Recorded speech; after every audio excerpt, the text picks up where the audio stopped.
So, on behalf of the Harry Bridges Center for Labor Studies and the Labor Solidarity Project at UWT, I'd like to welcome everybody back for another installment of our fall seminar series, Solidarity in Action. We've got yet another outstanding event coming your way this evening.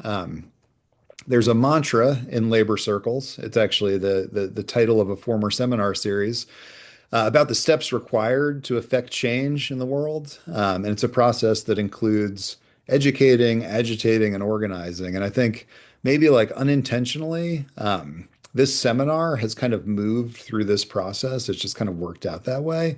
We kicked things off, 9 weeks ago now, talking more about sort of the histories of racial capitalism, and we've heard from some historians. About folks who came together in their historical moment and transformed not only their working conditions but really their lives, how they saw themselves and their relationship to others, and combated feelings of powerlessness through finding strength and solidarity. And as the course has sort of moved on, we've had a couple meetings of late that have felt like a little more pressing in terms of their topics, and I think there's a real urgency. I guess it started with Gene Bruskin's event, but there's an urgency when we talk about corporatization in the media and its impacts on democracy. Um, when we discuss the different ways that people are fighting back against the right wing's attacks on higher education, and I think we've been like, I've certainly been noticing, seeing like this urgency in the conversations we've been having in the Q&As, but also just like in the posting that's going on in the chats. So I just wanted to say before we even got started tonight, like I've just been really impressed and honestly like inspired by the level of engagement this group has had over the course of the quarter. Um, I think, to go back to that, educate, activate, organize. We've moved from education to activation, and I think we're beginning to actually see, like in this classroom, the beginnings of like organization. So I've really appreciated all the recommendations folks have been sharing about ways to kind of get involved, which I think all really just like underscore, the possibility that there is a role for all of us to play, like an active role in determining where things kind of go from here. We're all kind of arriving at this realization that we have a stake in our shared future, and there's really nothing inevitable about this ongoing assault on working people. And that's why, like, again, this just kind of worked out because of when people were available. But I'm really excited about tonight's event because we've got two local organizers joining us tonight who are doing incredibly important work here in our community. They've been bringing people together not only as workers but fellow community members. With the goal of making our little corner of the South Sound just like a more equitable and just place to live. So joining us tonight to talk about the past, the present, and the potential futures of community-based coalition building are the Reverend Mike Roberts and Michael Whalen. So Reverend Roberts is an ordained Baptist minister and a career union and community organizer. His commitment to social justice is grounded in a working class background, deep academic research into class issues, and extensive hands-on experience in the field. And Michael Whalen is, and I love the way you sequence this, a husband, father, and union organizer with the UFCW 367, where he serves as a shop steward, an executive board member, a union organizer, and a delegate to the Pierce County Central Labor Council. So, on behalf of the UWT and the Bridges Center, I want to thank you for joining us this evening. I'm really excited to share your work and talk about ways that students can get involved. So, how about a round of digital applause for our guests tonight? Excellent, thank you. And so we had prior to this, we had a reading provided by Reverend Roberts by Bayard Rustin about sort of the civil rights movement and moving from protest to politics. And we had a number of great questions that piece generated, and I've shared some of those with Michael and Mike. But this conversation can really go in any direction. So I'm really excited to have that kind of flexibility too. So this won't be the standard kind of presentation and then Q&A. It's going to be more of like a free-ranging, just kind of go where the students want this conversation to go. But I think maybe we could start with just like a bit more by way of introduction. Oh, I think Alex froze.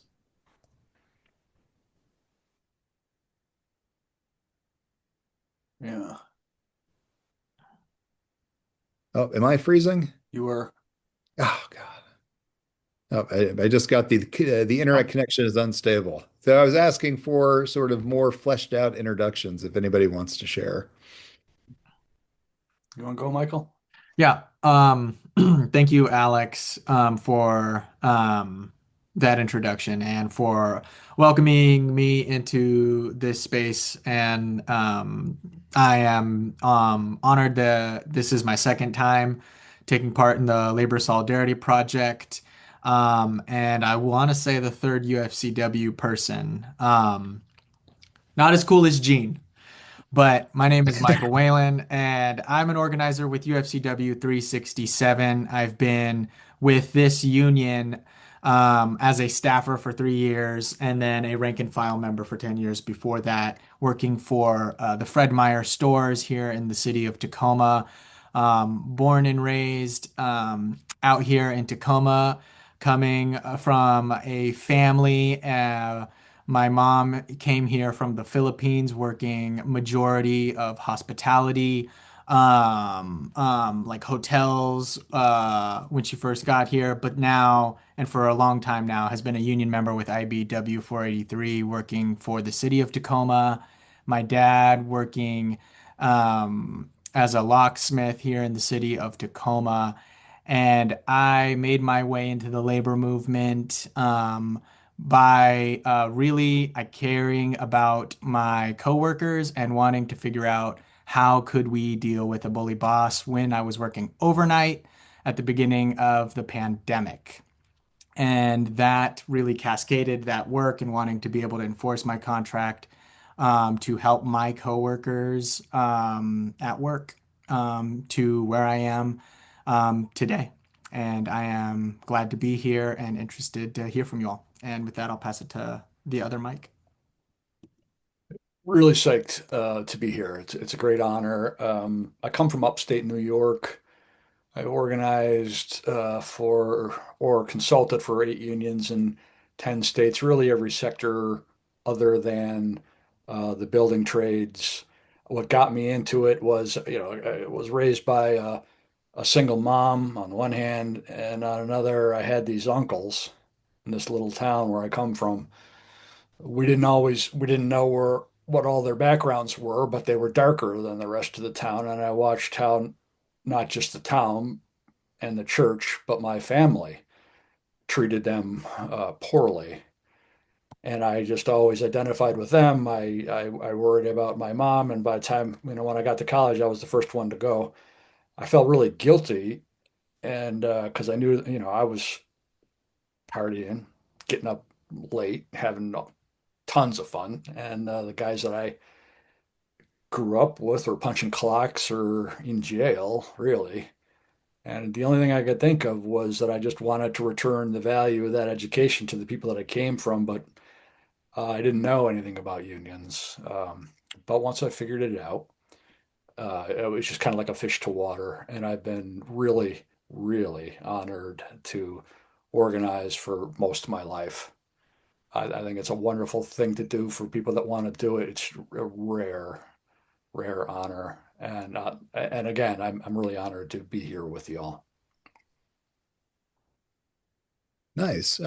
Mike, can you tell us a little bit about your move to Tacoma? I mean, I know it's relatively recent after a long history of kind of working in sort of labor circles. I'd be curious because we've got sort of a local Tacoma in here, but also somebody who's new to the region, and just kind of curious to know what your thoughts are in terms of like, what sort of organizing in this moment in this region looks like, and just how what sort of challenges and maybe even opportunities are present here that you didn't see elsewhere. Okay. Yeah. Let's see. So when I started when I got ordained in New York, I only did it. I said to the denomination, I'm not interested in this unless you're okay with me just doing an economic justice ministry. And they were pretty progressive there. So they said, yeah, I never intended to pastor a church, never wanted to. went into organizing, moved down south, organized in Georgia, Alabama, and Mississippi, and then moved to Mississippi. And I got really sick. The climate just didn't agree to me. Vicious migraines, vertigo. I couldn't work hard enough to organize anymore. So I took a church job up here. Came up, did the church for a year, started feeling somewhat better, and then went back to organizing and have been doing it ever since. Except that I effectively retired in March. And then since then, I've just been voluntarily organizing. When I first got here as a pastor, I went to the Black church organizations or Black civic organizations because I had learned a long time ago if I want to get anything done in a coalition, I needed to go to the Black church first for several reasons. One was that they're going to know what's going on the ground. They're going to have a lot more practical ideas about how to fix things. They tend to be more strategic because sometimes the lives or good well-being of their members depend on being able to be uh, a barrier against a racist world. That's a very important thing in the Black church. So I came up here and made those connections right away and sustained. Then I went, I was working on the national level for a while. AFL-CIO, I was their West Coast rep, so I was gone all the time. I don't know Tacoma like you'd imagine I would. I moved here in 2016. But then when I retired, I, circled back to those groups, always retain those relationships. And now I'm pulling coalitions together between those groups and white churches, progressive white churches, and some progressive community groups. It's a little early in the process, but that's what I'm up to. So last part to that I'm forgetting. I mean, I'd be curious to know just kind of like what your perspective is on sort of the faith labor coalition in Tacoma. Yeah. Where is it operating well? Where does it need to improve? Yeah. Okay. Right. I was really impressed when I first got here. I had never seen a Black clergy group that had its own 501(c)(4). So most nonprofit groups, you may know, are 501(c)(3)s. That's their tax status. They don't have to pay taxes. But as a C3, you can't engage in politics. As a C4, you can engage in politics, and you're still, it's still tax free. It's nonprofit. But I had never seen a group of Black pastors that had their own 50C4, their own tax designated political organization. That was huge to me and just never seen it before. Since then, within the last year or so, one thing I've noticed is that there are some pretty strong organizations on the ground. There's some pretty strong civic institutions on the ground, have an ability to put people on the street and to do some other things. It's all very good, but there's not a lot of connective tissue between the secular progressive groups and religious, white church progressive groups, let alone the Black churches. If we may get into this because of this article, but to build meaningful power in Tacoma, it's vital to cross those lines. So that's kind of the project that we're engaged in now. Nice. And Michael, as sort of a rank and file member, as an organizer, have you seen any evidence of these coalitions sort of like in the workplace in your organizing? Um, I guess not very like explicitly, like inside of the workplace, per se. When I'm thinking about or speaking to everyday members or workers inside of the store. And I think this gets to like the kind of connective tissue that is missing from it and what Mike was talking about. Because I'll have some members that did attend some of these churches, whether it on the hilltop area or on the east side. Um, but moving past just attending is kind of where it sits. it's a big problem too. I mean, I ran a local once.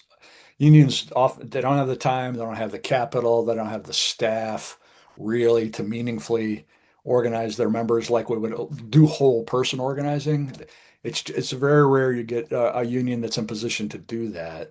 The C4 that I'm talking about, that's one of the things we want to offer is to be able to attend member meetings and listen to them, figure out what the local issues they're interested in are, and then help them organize around those issues to engage them more broadly in the life of their union.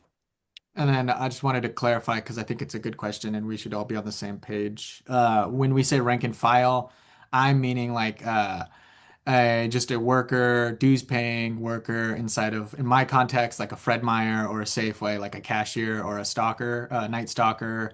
And then for me, I'm like on staff at the union, full-time organizing.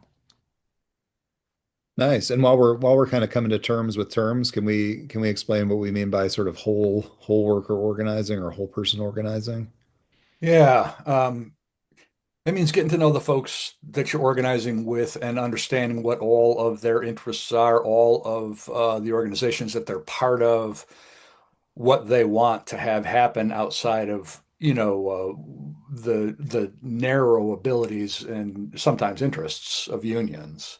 So, you may very well find out that they attend a church or synagogue or something like that, and you've got a bridge to that congregation, and they may be interested in trying to move the congregation, organize the congregation.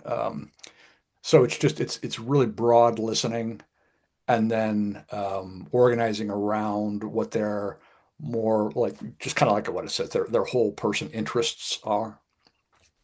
Nice. And I feel like that connects to some of the work 367 did with the Tenants Bill of Rights. We were talking beforehand. I don't, I try not to make assumptions about our attendees here. But Michael, do you mind kind of walking the audience through kind of what the Tenants Bill of Rights was, what 367's kind of role in helping get that up and running was?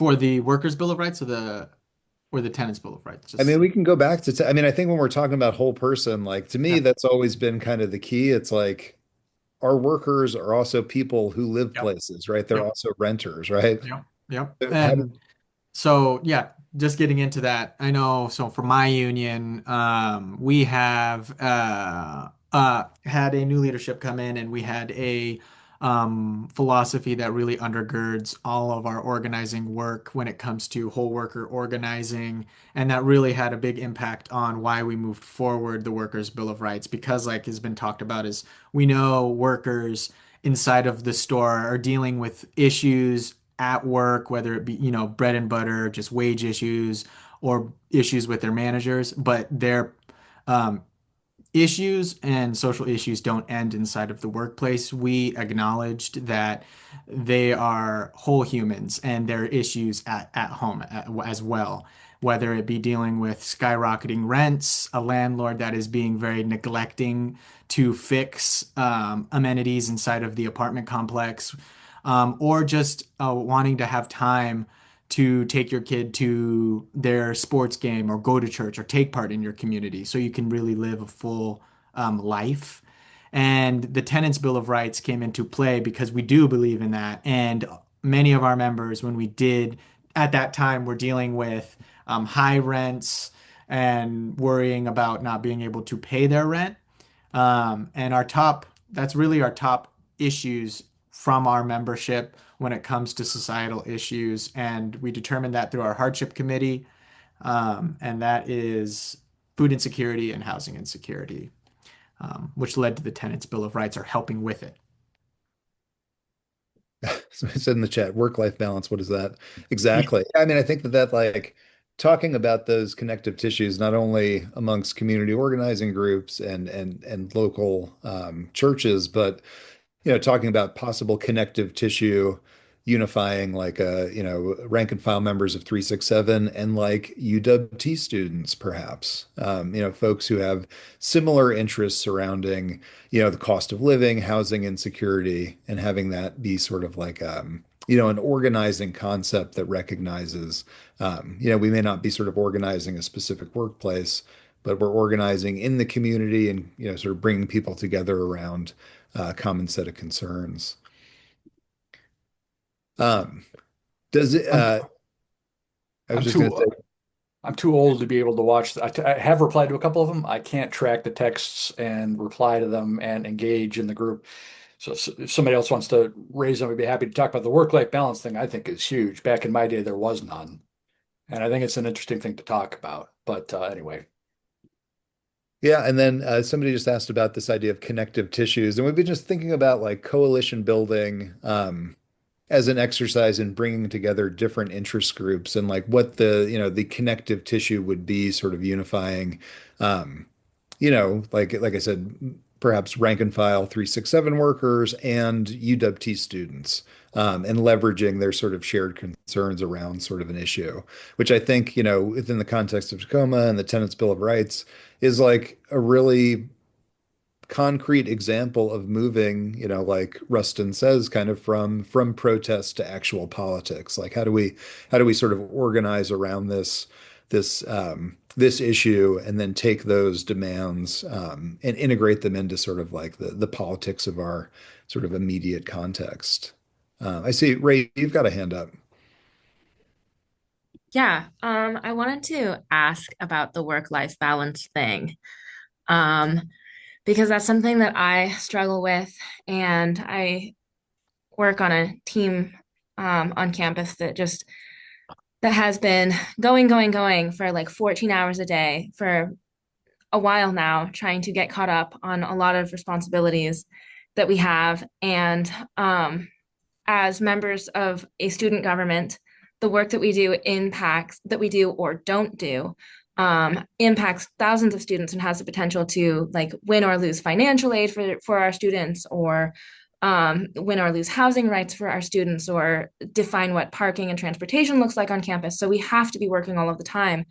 And one of the things that I've noticed in my own overwhelm in suddenly inheriting a presidency, sort of almost against my will, and also in a team that I've had to really work harder this year than many of us expected because of how things have gone, and what we've been asked to do.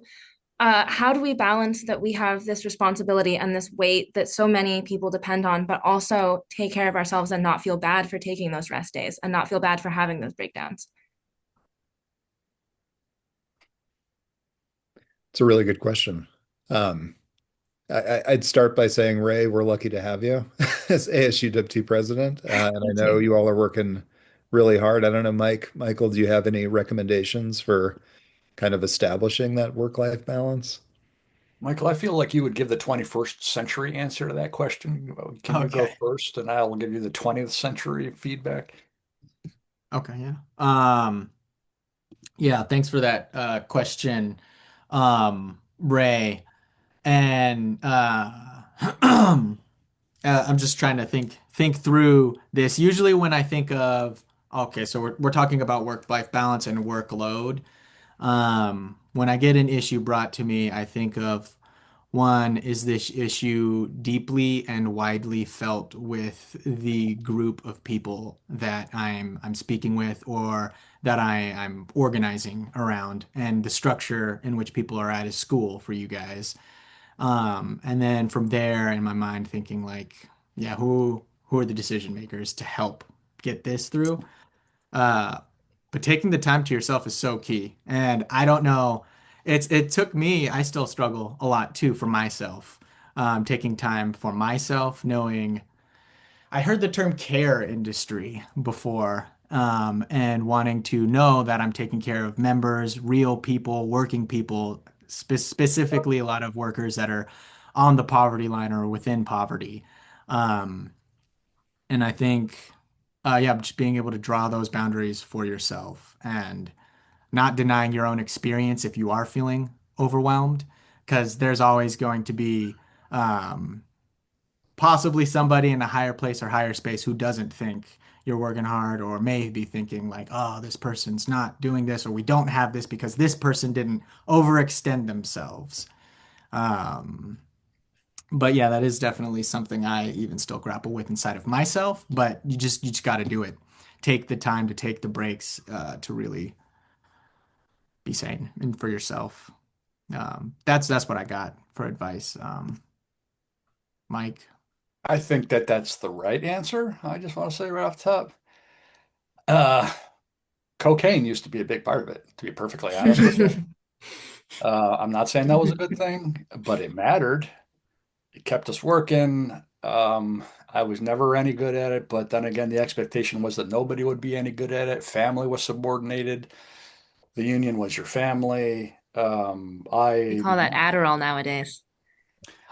If you've got any, I'd give it a shot. I don't know what that would be like, but I'm a scientific person. I experiment. So, Don't worry, guys, not listening, Mike. yeah, that's good. That's good. I'm often counting on that. Um, my thought was always, so I'm not quite old enough to be retired right now. I'm disabled, and in some part that's due to the stress. If I had to do it over again, not knowing what I know now, I damn sure would have done all the same stuff. There's people in the world with better health insurance and better wages and working conditions because of that work. There are immigrants, women from the old Eastern Bloc, people who were completely intimidated by bosses who, through campaigns, got a sense of their own self-worth, improved their self-image, became powerful people. And that, I mean, that was like the meaning of my life, to be honest with you. What the price I had to pay to make that happen, I would pay it again. If I knew then what I know now, I don't know that I would have worked less hard. I would have worked smarter, but I don't know that I would have worked. I don't know. The grand scheme of things, what am I worth? Good things happened. I wish I had been better at it, but I don't mind what the cost was. Yeah, and I'd want Ray, how much time do you think ASUWT is spending organizing right now in terms of actually like I know that there's a lot of legislating going on, but in terms of like widening the stakes of the tent and inviting more students into the process, is it a matter of like kind of like broadening the coalition of students you're representing and like bringing more people in to sort of take on some of that labor? I mean, I think that's, it's a real concern. And I think that's part of like one of the overwhelming things about kind of organizing in the present moment is it's just like it's completely overwhelming, right? I mean, there's just so much that needs to be done right now. Um, Yeah, but I think part I of it have is an like, answer for that. oh, And that is that we're, as of just now, getting to the point where we can start even doing that. The first 6 months was transparently kind of a nightmare, because a lot of the things that we were trying to do, we were having to run up a relatively dysfunctional chain of command. So now that we are starting to get a little bit back on track, we've gotten to the point where we can hire out for the people that have that capacity. But until now, everyone has been working down to the knuckle bones, trying to just stay afloat. Um, so also, if you have interest in joining up with ASUWT, taking initiative on our legislative campaigns, our legislative organizing, being a team leader for our legislative day Huskies on the Hill, or providing information on any sort of campus committee, whether it's transportation or safety or funding for any of the departments, let me know. We'd love to talk to you, nominate you to something, set you up with that. And also, we need the help. So there's that little piece of organizing. And yeah, if you are interested, now is your chance because I think we're finally ready. I think we're nice. Do ready. you mind sharing your contact in the chat just so Yes. people can reach out if they No, I don't mind. It is, and that I mean, I think that too is, and I see Sarah, you've got a hand up. I just wanted to say, like, one of the challenges of organizing at UW-T as a college campus is that students are pulled in so many different directions. I mean, we have, primarily a commuter base of students, who have, families, who have jobs, who have other commitments, and so like, you know, finding the time to carve out to do this organizing work when it, could be objectively overwhelming. Given the state of UWT right now, like may not amount to much. Like it's, kind of like investing that time is very much an investment. It's kind of a leap of faith too. Sarah, you've had a hand up. Hi, yes, thank you. Ray, I emailed you. You should have something in your inbox regarding this, so I'm here for you. Thank you. I saw your email. No You're on worries my at sticky all. note of people to reach out to. And no problem at all. I just wanted to let you know I did email you. My question is for Mike. Before I took this class, I didn't know a lot about unions or labor unions, and so this has been really interesting for me to learn so much about this. I'd love to know a little bit more about the type of work that you do with churches. I don't know if, I guess I hadn't considered that churches would need people within the labor movement also. So I think that maybe I just don't have enough information or knowledge about that. And I'd love to know a little bit more about the type of work that you do with churches and what kind of impacts you're seeing within the church community and also just within the community due to the work that you do. If you don't mind explaining that a little bit more. Yeah, I'll do my best. Thanks for the question. I mean, that's a central question. Um, so I had prepared this like labor in the Bible presentation for you all, but the questions that I got were so good, I threw it out. But let me give you a thumbnail thing. And for a bunch of people to read that article and ask good questions about my hero, Baird Rustin. I don't know, he was gay. He was imprisoned for black, gay, imprisoned for not going to war. He is a very heroic figure. And maybe we can get into that kind of stuff. But so some of it is a materialist reading of scripture, right?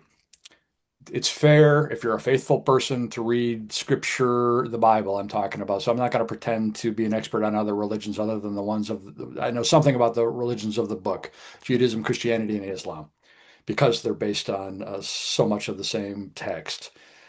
Um, the fundamental, the fundamental event in the Old Testament is the story is that God led the Egyptian slaves out of Egypt into the Promised Land or Canaan or Palestine is what it is, and they were able to be liberated from slavery and set up their own society.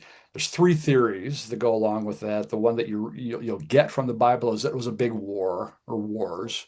So they came into Canaan with the might of arms. They took over all that land because God helped them. If you look at that time period around, I don't know, like 1220 to 1280 BCE, there's not a lot of evidence of violence, not a lot of burned towns. It wasn't a particularly violent era. Um, Another theory is that there was some racial identity, and the Bible talks about these people from that land going down to Egypt, becoming slaves, and then escaping. Truth is, the people that came out of Egypt in the first place were mixed. They weren't a bunch of people with a tribal identity that went to Egypt and then came back, even though that's what the Bible talks about. Um, and the theory that I go with, it's a class theory, is that those folks came out of Egypt, and there's probably no reason to believe they had to fight their way out of Egypt, or that if they had to fight, they would have won. But anyway, they came out. We've got extra biblical texts showing that. We've got Egyptian sources showing that there was this migration of a mixed people out of Egypt into what's now, Palestine. Um, and that what really happened was they came in without arms. They weren't tough people. They came in and they moved into the highlands, which were uninhabited, because until then, there were some technological advances. People didn't know if that you lined cisterns with lime, you could preserve the water longer. The highlands were dry. You couldn't farm up there, but this technological advancement happened. So they were able to farm in the highlands because they could preserve water, and iron plows became available. It was awful soil. Wood couldn't cut it. Brass wasn't going to, or bronze wasn't going to cut it, but the Iron Age had happened. So now you've got these iron plows. It made it possible to live up there. And the idea is that slaves and artisans and peasants that were dominated by these little city states that were run by kings, they didn't want kings. They walked away from those city states, went up into the highlands, and created a new society with this ragtag group of prior slaves. It's a pretty solid materialist reading of that event. Um, and I try to point out those roots to, these groups, but I'll be honest with you, I'm trying to make some inroads outside of Christianity, but so far it's just churches. So that's one thing, right? Is just pointing out elements of their own heritage that they just don't understand, which call, in my view, which call on them to get into class activism now. My rap is always like, these progressive churches are not happy with this administration. What I always try to tell them or make them understand is the Democrats lost the working class justifiably for a long time, but this last election really showed it the most. Working class people voted for Trump by 57% or 56%. Unionized working class people voted against Trump by 57%. If you really want to change all the shit that we're going through at this point, this hellishness, the single greatest thing you can do is put people in unions. That would be the one single most effective thing that you could do to combat racism, to create a humanistic immigration system. You've got to capture the power. That's what Rustin's about. You've got to be able to you got to be able to take over the institutions and create ones that back the values that we're all about. I may have run over a little bit there. I got confused in my head, but I hope that answers the question. Did that help, Sarah? Yeah, and I think that, I mean, if you point back to the civil rights movement, the organizing United Farm Workers, like the role of the church, they were central within these moments of labor activism as sort of communal hubs where people came together and exchanged ideas and formed that kind of class consciousness.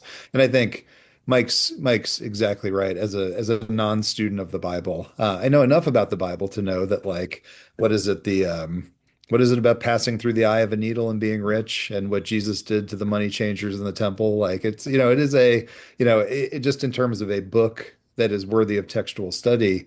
It is like fairly socialist in its leaning. So, and I mean, we can also have a conversation about kind of the prosperity Bible and the way that the Bible's sort of been misinterpreted as sort of like an entrepreneurial guidebook to, navigating neoliberalism, which I think is something that's happening in some churches, right? Yeah, so this is your fault, not mine. You tempted me into talking about the New Testament a little bit, so you should blame him. It's not me. Just a couple of quick examples, right? I don't expect everybody knows the Bible. There's one demon named in the New Testament. I'm wondering if anybody knows the name of that demon by any chance. Is it Beelzebub? Nope, not in the New Testament. Okay, Lazarus. Lazarus is the name of, horror movies and comes up sometimes. And no, no, no, shit. I screwed that up. Legion. The idea was that there was many demons in this person, so that there were legion. Where else have you heard that word? Roman legions.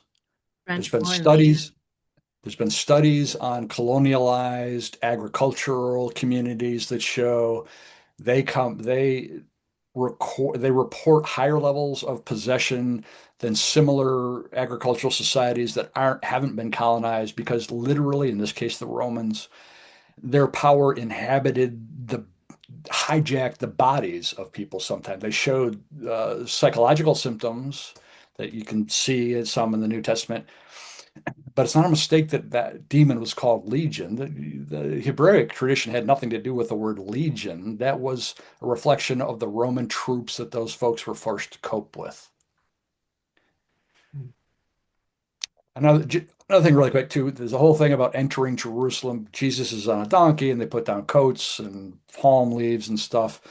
It was street theater. The thing was when kings or high profile rulers came to Jerusalem, they would roll out a red carpet and they would celebrate them and they'd be on these big, magnificent horses. Jesus comes in on a donkey and people are throwing leaves and coats on the road. They're mocking the leaders. And frankly, when he goes to the temple and upsets all the money, that's a suicide mission. He knows very well they'll kill him for that. He would have had to be an idiot not to know he would get killed for that. So that does, you don't have to be religious to believe this stuff, but that's how he ran that campaign. Nice. And I see we've got Justin, you've had a hand up for a while. Did. Thank you. So I wanted to pose a quick question to both the Michaels, if that's okay. And I'd like to maybe ground this question a little more micro focus when we're discussing organizing. And so just a little context. So my own personal background, I come from a commercial fishing background, as well as I worked as a defense contractor for the DoD and naval shipyards, as well as myriad of nonsensical little retail jobs in between. And so, in a lot of those instances, and granted, like there was a lot of awful, working conditions in a lot of those places. It was the very sort of existence and state of precarity, which is often the biggest hindrance to organizing, I think, in any workplace. And so the question I'd like to pose to both of you is, with that in mind, are there any specific tactics that you guys typically employ in order to foster solidarity? And if so, do you have any examples of a situation like that playing out? It's another really good question. I don't know, Michael, do you have any sort of on the ground examples? Yeah. No, that was a good question, Justin. And on the ground examples of really like fostering a sense of solidarity and bringing people together. I think most recently for me, if folks know where Marlene's Market and Deli is in the city of Tacoma, over by Goodwill, kind of by the Tacoma Mall. So those workers unionized this year and just recently voted, the workers at the store voted to ratify their contract. So they're now under contract at the store with only one no vote, which was good. Um, so they're now under contract, and those workers came together and yes, working in very precarious working situation with a buyout of their store. A large California company bought them out and started to change things, take away their PTO, change their health benefits, change a lot of things. And they were scared, just filled with complete fear. And after we had organized them, typically in the union world, the external organizers will move on to another campaign or another section of work while a union representative or business agent comes in to then negotiate the contract and represent those workers at the store.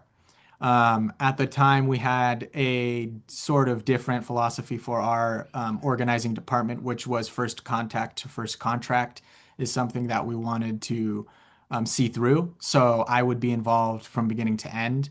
I did get taken off for a bit there, but I was moved back. And when I was moved back, those workers were back to being scared. This was middle of their contract campaign and people weren't involved. And it really takes, I think, time and just being able to win their trust.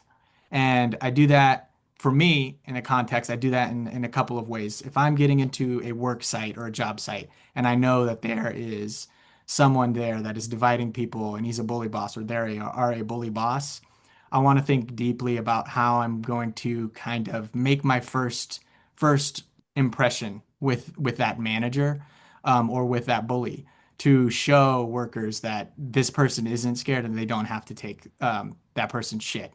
And this culminated into a March on the Boss where we delivered with over 60 people a petition with the workers there at the store and community members of over 600 signatures, delivered that to her asking for the company to bargain in good faith and to treat workers with respect. But it took a lot of time to win people's trust. And you really got to figure out who talks to who is friends with who at work, and who isn't, to build that togetherness. Nice. I mean, it sounds like you're kind of an organizer coming in and actually training organizers to sort of organize their workplace. Yeah. Yeah. Um, that's excellent. Can you talk a little bit about what's going on with 367? I know there's been some comments about the recent Yeah. Fort Meyer closure. Yeah, that's a good question. Yeah, I'm reading them in the chat. Um with the Fred Meyer stores. Um and yeah, let me touch base on the Fred Meyer stores because the east side and south side of Tacoma are already food deserts. And specifically where the 72nd and Pacific Fred Meyer was at, that was already considered a food desert. And so, with that corporation now closing up shop and leaving, they have effectively, this multi-million dollar corporation has effectively exacerbated the food desert crisis in a low income, black and brown neighborhood. Um, and so when this happens in the union world, let's see here, be very open with you all. When this happens in the union world, we get the notice from the employer, and then we will want to begin to bargain over the effects of the store closure. And oftentimes, what I've heard, granted, I'm very young, so when it comes to experience in the labor movement, my traditional experience in the labor movement isn't as thick as some people's. And oftentimes you hear like, well, there's no power when it comes to effects bargaining or bargaining when a store is going to close because where are workers going to go? How do we deal with this situation? Um, and so what we are doing is we've met to figure out where workers would go, if workers would get unemployment if they decided to not stay with the company. But ultimately, those workers now are at different stores or no longer with the company. I know the union world is very interesting when it comes to our structures that we create and essentially bureaucracy. I don't necessarily know what is specifically happening with those workers, but I think we need to definitely, it's trying times. We need to think outside the box when it comes to bargaining. I know our union had a real heavy hand in our contract bargain for open bargaining, where any union member can come to the bargaining table. I think that's something that could be attempted to be deployed in things such as effects bargainings. I would have loved to have pastors from around the 72nd and Pacific Fred Meyer, along with congregations and members at the store, to show up to really express to this company the inequality that they're about to exacerbate by leaving, and putting pressure on them and just slowly ratcheting up the pressure. Um, but unfortunately, that did not happen. So right now the store is just vacant. Another thing would be cool if it was a community co-op as well, if we were able to put leverage on the company to um, give that to the community or the South End Neighborhood Council. Um, but I think when it comes to building coalition, that's something the labor movement is still trying to understand and figure out when it comes to coalition building. Yeah, I'm Yeah, kind of unions curious. Oh, go ahead, Mike. unions are terrible about that.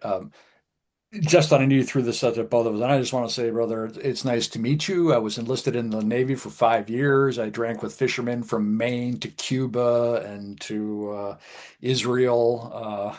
It's always a pleasure. Hell yeah. Um, how to organize. So, I mean, I think fear is fine. Rage is fine. Hopelessness is the biggest obstacle, but it's not like you can't overcome it, although maybe you won't be able to overcome it. Um, but you get people together and you listen to them, you figure out what their issues are, then you figure out what the common issues are, then you try to organize around the common issues and you build the relationships. But one thing I'll hold out, because this is a minority view, if you ask me, no, not if you ask me, this is a minority view in the labor movement. When I was organized, when I ran my own local, what I did was if a group wanted to organize with me, I wanted my organizing committee to be public immediately. The standard practice is you keep that all confidential because they're at risk. They'll get fired, probably get fired. But the thing is, if I can't prove the company knew they were part of the organizing committee, that they were engaged in union activity, I can't get their jobs back. So they'll fire them either way. It's like organizing under wartime conditions, right? Lots of organizing, civil rights organizing in this country, all kinds of other organizing. It's not as dangerous. It's nowhere near as dangerous for the workers that are involved as it is in union organizing. So I want them to be very public so that, I mean, in my career at least, when they got fired, I knew I'd be able to get their jobs back, even though this is a big thing. Labor law in this country it's trash. It's been completely co-opted by corporations. You can't trust it. We don't have time to get into it. My biggest strategy was really outlaw organizing. And I don't mean that in terms of illegal organizing. I mean it organizing around the law. Don't feed them through the NLRB, National Labor Relations Board shooting gallery where they're at risk constantly. You've got to subvert the normal corporate, what the anti-labor union lawyers know how to do. You got to organize outside what they know how to defend because you're not, well, I mean, sometimes you beat them, sometimes you won't. But if you don't play their game, your odds are a lot better. Are you so kind of like, I don't know, we're talking kind of like wobbly tactics here, wildcat kind of stuff, or I gotta cop to this. I'm not a historian. I'm not an academic. I don't know what those tactics are. I wouldn't be shocked if there was some overlap because they didn't, I mean, in the beginning at least, they didn't have bad labor law. They didn't have any labor law. Yeah. And I don't think that we're in a very different position these days. Anyway, I mean, I feel like that's all I can say about that. Yeah, appreciate it. Thank you both. I'm kind of interested because we did, many of the people on this call got a chance to talk to Gene Bruskin, and see the Union Time documentary and sort of learn about the Smithfield campaign. Um, and that was, a UFCW campaign. And I'm curious because it seemed to me like the Gene effect, to the extent that he came in and sort of changed that campaign. Um, it seemed like the switch flipped when things went public, when the organizing started taking place outside of the slaughterhouse and brought in the community and eventually, wound up on Oprah's doorstep. And so I'm kind of curious, Michael, I don't know if you're comfortable talking about this, but an event like the closure of that Fred Meyer, do you think is 367 are they are they engaging the community that's affected by this sort of like newly established food desert within Tacoma? Um, or are they trying to sort of handle things just as sort of a workplace related issue? And is that work that needs to be sort of improved upon? Yeah, I think it's definitely work, and not to just single out 367. I mean, it's work that all unions can Yeah. definitely improve upon when it comes to um yeah, wanting to take part in inside of the community. But I'm sorry, what was the first part of your question?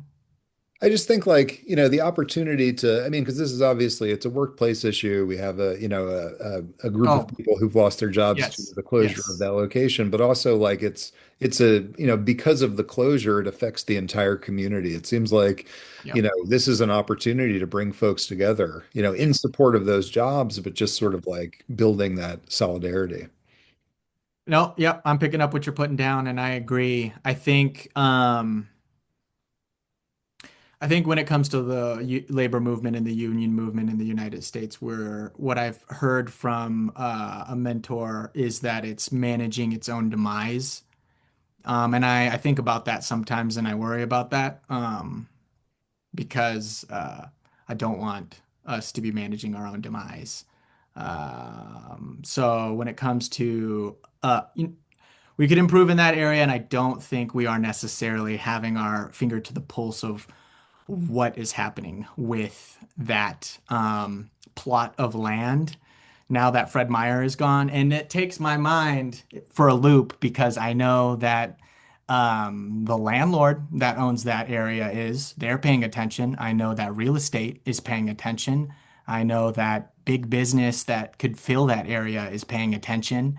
And the representative for that area, Bushnell, is also paying attention, and we aren't. And I think that's a problem. I think that leaves a window for big money to really have a negative effect on our community. Um, but it's areas that I think the labor movement is moving to improve upon. And I do have faith that we'll get there one day. And I do have faith in the great um, neighborhood councils that are organizing right now to try to have something positive for the community in that space. Yeah, I mean I'm kind of curious to know, I guess, like if we wanted to go to the rest in peace on like, moving from protest to politics, like what are the political opportunities to sort of intervene in this situation? Because I feel like part of the context of organizing here is difficult because we're talking about, a corporate industry, right? This may be your local Fred Meyer, but it's not Fred Meyer's only Fred. Like it's not run like Fred Meyer doesn't work there, right? Right. So the idea is like if they decide to cut and run from one neighborhood, they can invest in another neighborhood. They could take their capital elsewhere, right? But it's like what leverage do community members and workers have to sort of push back against this? And like you mentioned, maybe turning that space into a co-op. Like, are there conversations surrounding like how kind of we can get this right? We can sort of, maybe not save these Fred Meyer jobs, but use this space to sort of create even better jobs. That has been loosely a conversation. Um, but just that, yeah, just a conversation. I've done my due diligence. I know that there's legislation in San Francisco that Dianne Feinstein vetoed back in the 80s that could be beneficial for Tacoma. Um, but currently at this time, I know our union is not moving forward that legislation. It's excellent. I see we got some more questions in the chat. I don't know, Rebecca, would you mind asking that question? Do you feel comfortable going on mic or? Yeah. Hello, good evening. Hello. So I was reading the article and several questions came to mind. And I just, I grew up in Seattle, Washington, born and raised, and in my mid 20s, I moved to Tacoma. I've been here over 20 years and kind of seen the just the shift in the atmosphere. But coming from Seattle and still having family there, I think about growing up, how there was always, and even today, this thought of it's liberal, right? Everybody kind of has a seat at the table, but I know in reality that's not true. Because when we really start digging in the weeds, the very people that we believe support um, progressive movements or whatnot, when they get squeezed, all of a sudden they run the opposite direction. I've seen it my whole life, coming from the Pacific Northwest. So when I was reading that in the article, I wanted to know, based on either of your opinions, in this Pacific Northwest landscape, who are our liberals today? And are they standing in the way of progress? Or maybe it's a moot question, but I'm just curious what your thoughts are since you're on the front lines. Michael, you being with unions, which I love unions, and then Pastor Mike, you being in the spiritual space. Thank you. Great Mike, you question. could take this first. You could take the question first, Mike. Oh, okay, gotcha. I love the question. The article speaks to it directly. In my experience and his, and everybody in between back then and now, it's that progressive groups, or what we used to call liberal groups, just refuse to recognize class. Mhm. So it's no skin off their nose to organize around race, and gender, as long as it doesn't hit them in the pocket or land somebody next door to them that they don't want living next door to them. As long as you subtract class dynamics, and I think this is what Rustin's talking about. If you subtract class dynamics, you've just domesticated everything. Who is there to be afraid of? There was a number of great questions that I got from you all. One of them had to do, what would Rustin think about, making sure that we have minority leaders rising to the top. And I think his answer was really clear. There was a huge critique of the black middle class around the civil rights movement when after they got the civil rights legislation that they wanted, so that they could eat wherever they wanted to eat or stay in whatever hotel they wanted to stay in, they were done. They didn't care. They had some wealth. The Poor People's Campaign was meaningless to them, and they didn't back it anymore. But I used to, I worked in Mississippi for a long time, worked with a lot of black pastors, and they had this joke they passed around that went like, it's not hard to find a black man that owns a Cadillac, but if you ask him to park it on a piece of land that he owns, it's going to take forever. Mm. They just don't have the wealth. You can't, I think Rustin's point is that you can't meaningfully go after racial issues. And I think today we must add gender issues. You can't do it meaningfully if you don't go after class. Frankly, I don't think capital cares who's at the top, as long as it obeys the rules of the primary holy rule of capital, which is to concentrate it at the top in such a way that it multiplies itself. What does it care? It doesn't care who runs it. And then just to add on to that, Rebecca, that's a really good question. And how I would describe today's like liberal, knowingly or unknowingly, who's standing in the way of progress.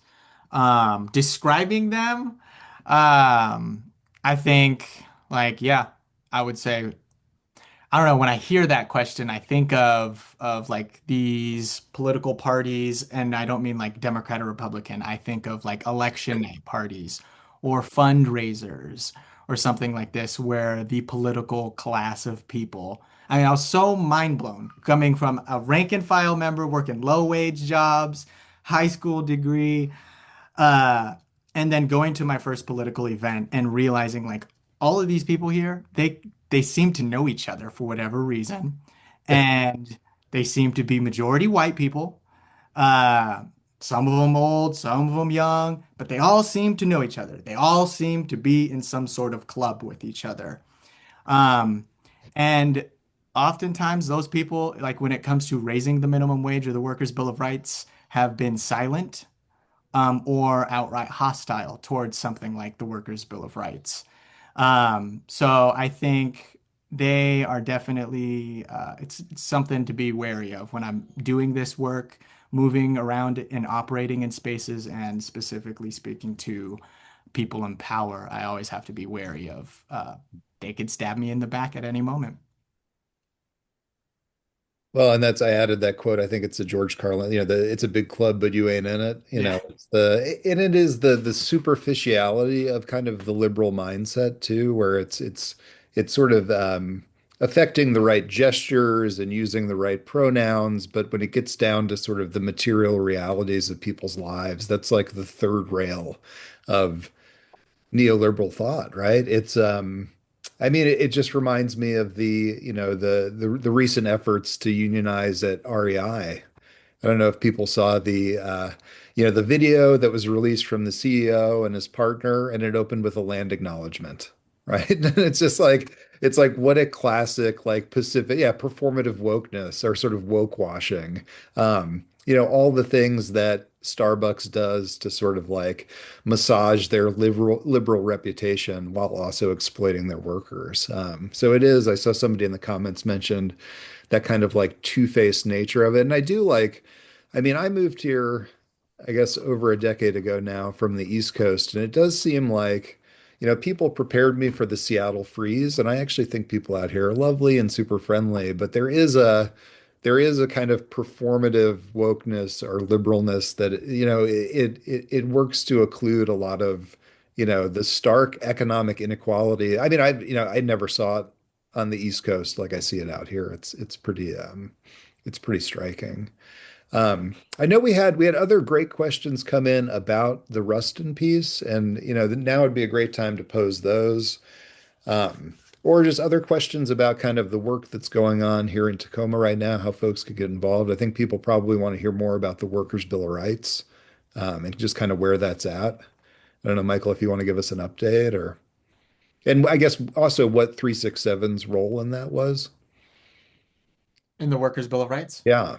Yeah. So just to give an update, so for those that may or may not know about the Workers' Bill of Rights, it was a citizens initiative that was ran in two different cities, the city of Olympia and the city of Tacoma, and it involved an increase of the minimum wage to $20 an hour, and it was tiered from large to medium to small businesses.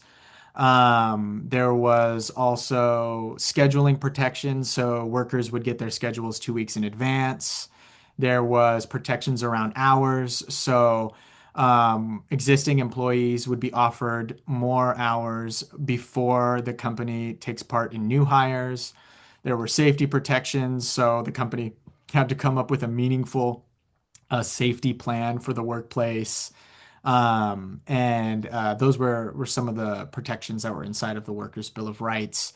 And partly this was brought up, one, to, I mean, raise the minimum wage and help out and alleviate a lot of the issues that workers in fast food industry and in non-unionized industries are dealing with, while simultaneously wanting to put leverage on our contract bargain for Fred Meyer and Safeway, who were getting ready to go into bargaining, um, and get some of that language into our contract. Fast forward to today, and I just want to give a shout out right now to my coworkers who are inside of this meeting. Laura Christensen, she comes from the Stevens Fred Meyer. She worked there for about 10 years and she worked her ass off on the Olympia campaign for the Workers' Bill of Rights and to fight and try to win. Um, so did my coworker Francisca, who's also in here, who does mainly external, but she fought the best she could as well. And we came up short on election night in Olympia um, when it came to the vote. Yeah, we did not win in Olympia. And then when it came to Tacoma, the city of Tacoma and the city council, they sent over our petitions, over 10,000 signatures late to the county, which got jammed up the process. So it did not make the ballot in November. And the court has ordered a stay, and it is not going to be on the ballot in February either. And really, it's just on the back burner for now. But it took a lot of meeting with other community organizations, a lot of door knocking, a lot of signature gathering, a lot of talking to people. Um, and yeah, that's where it's at right now. It's done in Olympia, and we're on a hold here in the city of Tacoma. So are there ways for folks to get involved now, just in terms of like raising awareness about, a potential upcoming vote or Not for the Workers' Bill of Rights necessarily here in Tacoma. I mean, definitely, I would say if any of you are in a union, to definitely take part inside of your union. If you work at Fred Meyer or Safeway, get to know your coworkers and get involved in your union. I know when I first started getting involved with my union sucked. It was sleepy. It was weak. When I was trying to get a copy of the contract, it was extremely difficult to get the copy of the contract. I had to go to the union hall, and my rep just opened the door, handed it to me, and shut the door. And that's why it's important for you to take part in your union, go to your meetings, get involved, get your coworkers involved. And even though the Workers' Bill of Rights isn't happening right now, I'd say that's definitely a good first step. nice. Um, yeah, and I mean, if there are opportunities, if you share them with me, I can distribute them to the students too. But I think that just kind of like at this point, during the stay, raising awareness of the stakes, it's really important. And we also have a continued attack on the Tenants' Bill of Rights too, which Mhm. again was approved by Tacoma voters and is now being sort of clawed back by city council. So these things, I mean, you fight to win something, and just because you won it doesn't mean it's like codified. You have to sort of fight to preserve it. And sort of I think that kind of gets at that liberal mindset too sometimes, where it's like people who are, and we've talked about this over the course of the seminar, folks who are really excited to spend a Saturday down in Olympia at a No Kings March, but not sort of willing to take the next step and actually get involved in the actual work that needs to occur, the organizing. Um, and I think too, part of that, and we've talked about this during the seminar, is just like a lack of clarity surrounding where sort of our resources as community members are best deployed. Like what are the campaigns that we should be following and interested in? Where would our sort of efforts be most impactful, right? Excellent. Oh, I am saying tenants, yeah. So that the Tenants' Bill of Rights that was passed in, what was that, 2022? 2023, 2022, something like that. Yeah. So it's on the books right now, but it's currently there's something going on at City Council where they're trying to water it down and replace it with, a much less progressive set of policies. Excellent. I see we got a couple other questions here. Is there a faculty union we can support? Sadly, not at UWC, but email me about that. I might have some information on it. Um, we've got a question. Angelica, I see you've got a question. Would you mind going on mic and reading this one, or? Yeah, sorry. I took a while to find my unmute button. All good. Yeah, so this might be kind of unrelated, but I wanted to copy and paste this question that was from the assignment, like of the critical questions, because it was kind of relating to like the white liberal conversation. And so basically, there's a section around page 5 that talks about how the no-win system doesn't always work because it would imply that at the core of racist white men, there's like a soft spot or a deep love for Black people. So, related to that principle, how do we get people to either have a change of heart or vote differently when it comes to political power that would benefit Black people or really like minorities in general? Would it have to be more universal policies like economics, or are there any ways to kind of like specify issues along the way? Was the last bit that you just said part of that quote? I'm looking at it, but I can't read that fast. Or was that your question about whether or not it has to address economics? That was like my question, kind of like, would we have to look at more like universal policies, or would we have to like specify things as we like go along? Like, how would we kind of get people to have a change of heart if there was a way? Yeah. Yeah. Well, I mean, that's huge. I've thought about this kind of stuff a lot, and I love the way he frames that. I mean, there's a sentence here that I think is absolutely delightful. And if I can't find it fast enough, I will move on. But it has something to do with thinking that traumatizing white people will change their moral view. He does talk about people with white guilt, and it'll work on them. But if you want numbers, it just doesn't work. So his advice is we're not about trying to change hearts. We're about trying to change institutions, which in my view is a very organizing way of taking a look at this kind of thing. Um, this is hard for me to talk about in a way, but I think it's gigantic. If you if you're going to organize for meaningful economic democracy, you have to include the working class. And if you're going to include the working class, you have to include everybody.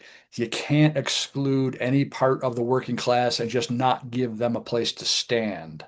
So, you have to think about let's take the hard case, white men, working class white men. You have to take a look at how they're going to interpret things. And if you don't care, that's fine, but you're not going to get this done. One of my favorite authors is Cedric Johnson. We worked together a little bit back in Rochester when we were there together. He was getting his PhD. I was organizing. He worked on the lead paint campaign there, but that campaign was run in a very smart way. He's got a book of essays that's been out for a while now called "The Panthers Can't Save You Now." There's no way for me to, summarize his argument, but he won't stop making it. He's probably a socialist, but he won't stop making the point that in a representative democracy, you're not going anywhere broad strokes if you can't move the population with you. And we can't win versus I wouldn't want to, but we can't win versus the working class. There's too many of them, and you can't really get into economics without them. You have to include them. That doesn't mean that there isn't education necessary to point out racism and gender discrimination. It's absolutely necessary, but you can't you're not going anywhere if you throw those guys out. And that's what, Rustin's all about, coalition building, and that's what that is. Yeah, I think you answered that well, Mike. And the only addition I have for that, yeah, when it comes to transforming the systems that we're under right now, I think we need to bring in as many people as we can. Um, um, uh, into the movement. Sorry, I just had a brain fart right there. But yeah. No worries. I was back channeling with Miguel trying to get him on mic to tell us about some of his organizing work on campus here with SEIU. Excellent. Well, we've got time for maybe one or two more questions if folks have, again, questions about the reading or questions about sort of the organizing work that's going on today. Oh, Sarah. Hi, yes. Since we're kind of in this topic, I think the question I have sort of relates to a little bit about what Angelica was speaking to. It's actually one of the questions that I submitted this week. And it is that the article's message is that the government should have a role in creating equity, given the history of America and its foundation being rooted in colonialism and white supremacy. Is this a realistic point of view or viewpoint, and can we actually achieve equity? I loved that question. I wrote out my answer to it, which is no, it's not realistic. Right. But his point is building coalitions and evolving civic sector institutions. You have to force government to do what you want it to do. It's not just going to do it. Now, electing the right people is essential. You've got to do it, but you can't count on them long run, and you're not going to win all the time. I think society's built, this is not my idea. U.S. society is built on three pillars. There's the private sector, the government, there's the public sector, the corporations, and there's the civic sector, the people. In this country, obviously, corporations have gotten gigantic. Some would argue that the government has also gotten gigantic, or that the public sector has gotten gigantic. Nobody argues that the civic sector has maintained its own. The civic sector, in an organized way, has just continued to shrink over the decades. Unions are the civic sector. Churches are the civic sector. Any kind of collection of just normal people is the civic sector, and that's the sector that has lost its power. That's the target. Our base of power is the civic sector against the corporate and the private. That's a great way to conceptualize it. And I think I keep harking back to the Gene Breskin event, but like he opened with like, how many people here have been part of like a collective movement, right? And like having witnessed what happened at Smithfield and the kind of empowerment when people come together in solidarity, and recognize their power, not as individuals, but as a group of people with a coherent, articulated demand that's shared with a common voice. Excellent. How about Stormy? Final question of the night. This is a simple one. Probably, not probably. It comes from a place of ignorance here. What exactly is civic sector? Private citizens, right? So you've got the public sector is government, city council, county council, Congress, all the politicians, all the bureaus of the government. The private sector is all of the corporations or the moneyed class. The civic sector is all the rest of us, just kind of normal people going about our lives. We used to have clubs. Churches used to attract a lot more people. Unions were bigger. Since at least the 70s, the civic sector, just the collection of normal people hanging out together and working toward common goals has been shrinking radically until we're at the point where we're at. And if you ask me, the only way out of this is to rebuild the power of the civic sector, and the primary means would be to help build union power. Yeah. Gotcha. And if I just wanted to add on to this question, I guess when I think of obviously our country has a terrible history and its base and its root and what created it. And when I am operating in my work and in my life, I'm thinking of when I think of a country, I'm just thinking of the state and the government. And it's complicated because I do view that a state has a role in creating a good life for people. And I think inside of that is equity. Because they do have power and resources, I view the state as a tool.